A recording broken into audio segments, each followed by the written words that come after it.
Hey guys, today's lesson you're going to learn why the moon doesn't fall into the earth and why does it orbit the earth.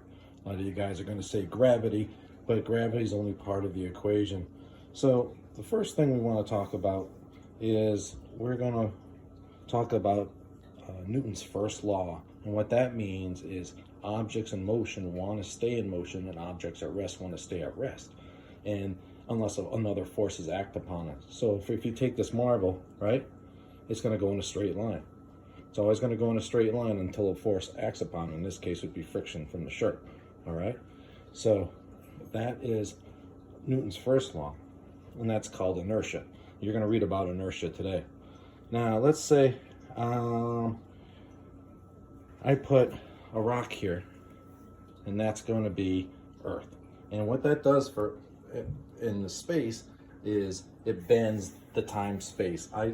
Einstein came up with that, of his theory of relativity, is that when there's mass, it creates gravity, and gravity bends both time and space.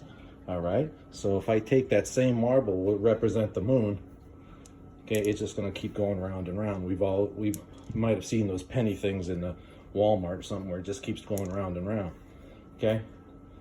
So not only is gravity keeping the moon in orbit, but it's also inertia, because there's two forces acting at play. When I move the marble straight ahead, all right, it's going to want to keep going. It's going to want to keep going that way. Sorry, so it's going to want to keep going that way.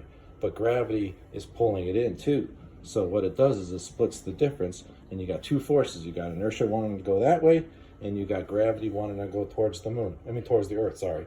So what happens is it splits the difference and it makes an orbit around the Earth. All right?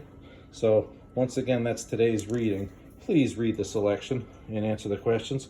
A lot of you guys are just trying to answer the questions without reading, and that's never a good idea. All right, so thanks, and I want to get this done because I want to watch the Jordan documentary tonight. Have a good time. Hope you had a good spring break. Thanks.